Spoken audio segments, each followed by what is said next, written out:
নমস্কার, সাহিত্য প্রীতি চ্যানেলে আপনাদের সকলকে স্বাগত জানাই। আজকে আমরা শুরু করতে চলেছি বনফুলের লেখা আলোবাবু। সবাই তাকে আলুবাবু বলতো, কিন্তু আসল নাম আলো। চেহারা অবশ্য নামের উপযুক্ত নয়।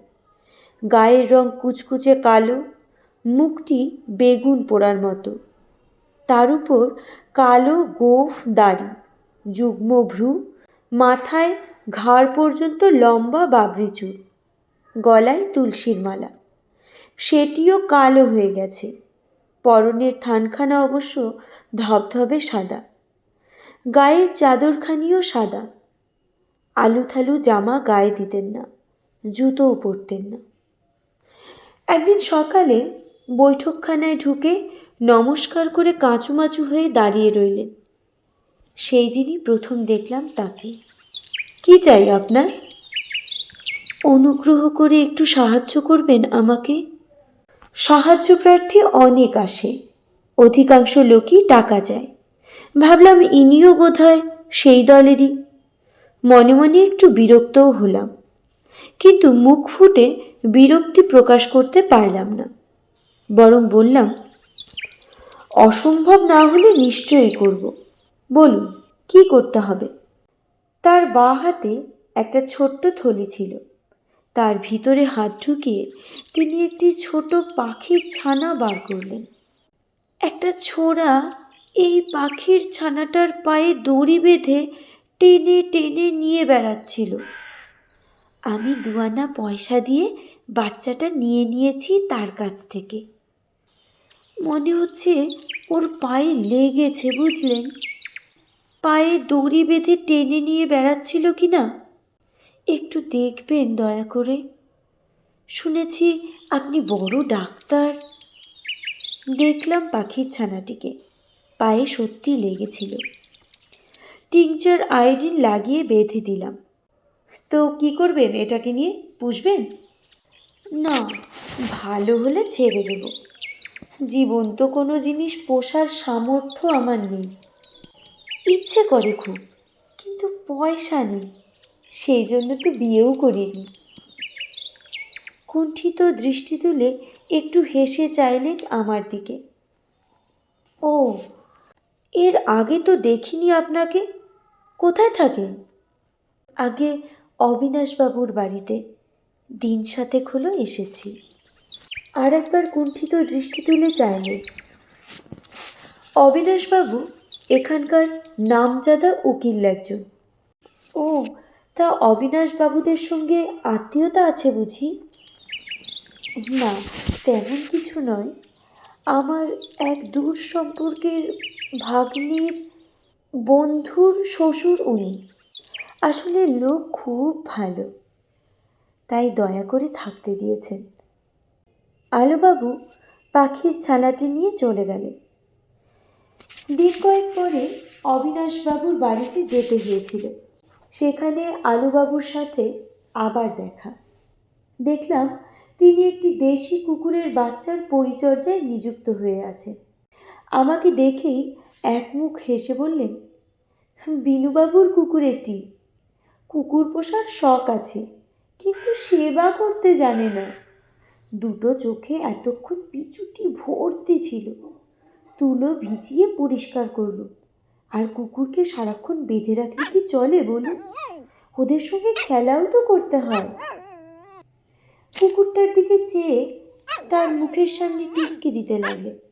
ল্যাজ নেড়ে নেড়ে খেলা করতে লাগলো কুকুরটা। বিনু অবিনাশের ছেলে, বয়স 10 বছর। অবিনাশবাবুর সঙ্গে দেখা হলো একটু পরে। বললাম, আপনার এই আলোবাবু লোকটি তো অদ্ভুত ধরনের মনে হচ্ছে। হ্যাঁ, অদ্ভুতই। স্নেহের কাঙাল বেচারা, গরিবও খুব। আপনার সঙ্গে আলাপ হয়েছে নাকি? হ্যাঁ, এক পাখি পেশেন্ট নিয়ে গিয়েছিল আমার কাছে। আচ্ছা, দেখবেন তো যদি ওর চাকরি বাকরি জুটিয়ে দিতে পারেন কোথাও। সেবা করতে বড্ড ভালোবাসে, বিশেষ করে সেবার পাত্র বা পাত্রী যদি অসহায় হয়। দিন কতক পরে সিভিল সার্জনের সঙ্গে দেখা হলো আমার। একসঙ্গে কলেজে পড়েছিলাম। কথায় কথায় আলোবাবুর কথাটা উঠল। সিভিল সার্জন বললে, এখানকার হাসপাতালে ওকে প্রফেশনাল ড্রেসার করে ঢুকিয়ে নিতে পারি, তবে 10 টাকার বেশি এখন পাবে না। পরীক্ষায় পাশ করলে তখন মাইনে বাড়বে। আলোবাবু হাসপাতালের আউটডোরে রোগীদের ঘা ধোয়াতে লাগলেন। মাসখানেক পরেই চাকরিটা গেল তার। একদিন আমার ল্যাবরেটরিতে এসে শুষ্ক মুখে বসে আছে। কি খবর? আমাকে দূর করে দিলে। কেন? একটা লোকের পায়ে ঘা কিছুতেই সারছিল না। সেই আমাকে একটা ওষুধ দেখিয়ে দিয়ে বলল, ওই ওষুধটা দাও, তাহলে সেরে যাবে। ওটা লাগিয়ে অনেকের নাকি সেরেও গেছে। দিলুম ওষুধটা লাগিয়ে। প্রায় সঙ্গে সঙ্গেই লোকটা চিৎকার শুরু করে দিল। সে এক হই হই ব্যাপার। ডাক্তারবাবু এলেন। তিনি তো চোটেই লাল। বললেন, কার হুকুমে তুমি গায়ে কার্বলিক অ্যাসিড ঢেলে দিয়েছ? আমি আর কি বলবো, চুপ করে রইলুম। ডাক্তারবাবু আমাকে দূর করে দিলেন। আমি ওর ভালোর জন্যই ওষুধটা দিয়েছিলাম, আর ওর কথাতেই দিয়েছিলাম, বিশ্বাস করুন। আমি চুপ করে রইলাম। কি আর বলবো, সত্যি অন্যায় কাজ করেছেন। কিছুক্ষণ বসে থেকে আলোবাবু চলে গেলেন। কষ্ট হতে লাগলো ভদ্রলোকের জন্য, কিন্তু কি করব ভেবে পেলাম না। দিন কয়েক পরে অবিনাশবাবুর বাড়ি থেকেও বিদায় নিতে হলো আলোবাবুকে। শুনলাম অবিনাশবাবুর স্ত্রী দূর করে দিয়েছেন তাকে। আলোবাবু যা করেছিলেন তা কোনো মা সহ্য করতে পারেন না। তিনি এক বগলে কুকুরের বাচ্চাটা আর এক বগলে অবিনাশবাবুর শিশুপুত্র বিনুকে নিয়ে একবার কুকুরটার মুখে আর সঙ্গে সঙ্গে বিনুর মুখে চুমু খাচ্ছিলেন।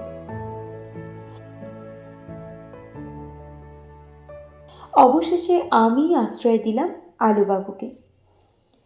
একদিন সন্ধ্যার পর এসে দেখলাম তিনি একটা সোলার হ্যাট বাজিয়ে গুনগুন করে গান গাইছেন।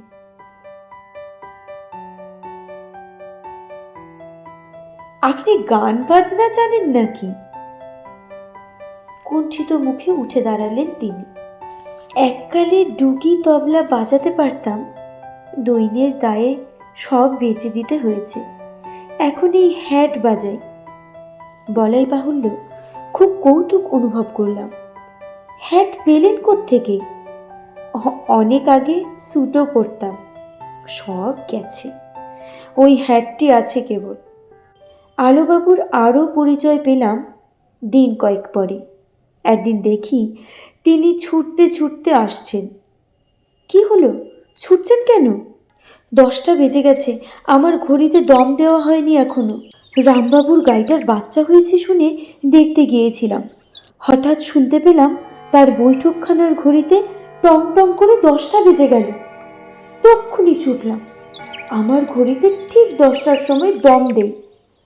আমাদের যেমন খাবার, ঘড়িরও তেমনি দম। বেচারির খেতে দেরি হয়ে গেছে আজকে। তাড়াতাড়ি ঢুকে পড়লেন নিজের ঘরে। আমি একটু অবাক হয়ে গেলাম।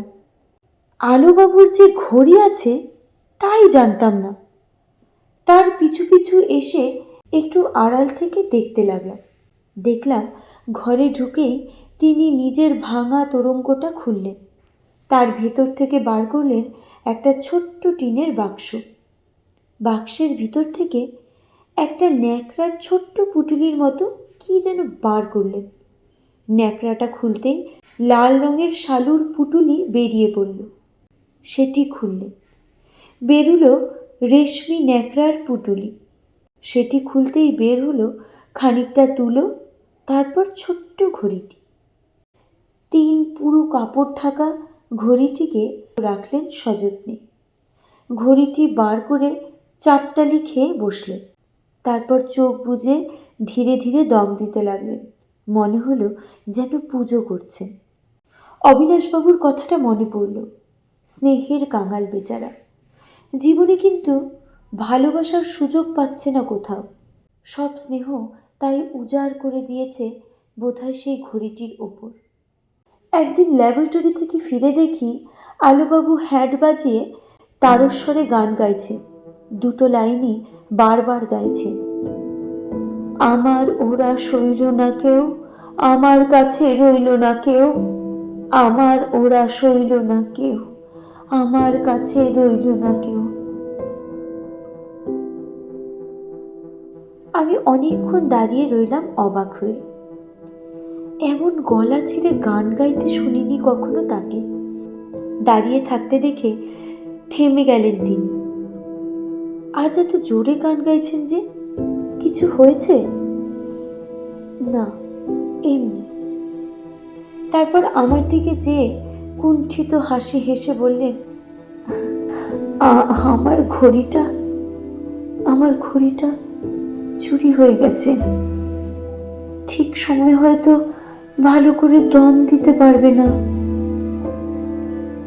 এই বলতে বলতে টকটক করে তার চোখ দিয়ে জল গড়িয়ে পড়ল কয়েক ফোঁটা। আলুবাবু এখন পাগলা গারদে আছে। সমাজের সঙ্গে নিজেকে তিনি খাপ খাওয়াতে পারলেন না কিছুতে। আপনারা এতক্ষণ শুনছিলেন বনফুলের লেখা আলোবাবু। গল্প পাঠ ভালো লেগে থাকলে আমাদের সাথে থাকবেন, পাশে থাকবেন, নিজে সুস্থ থাকবেন, সুস্থ চিন্তায় থাকবেন। নমস্কার।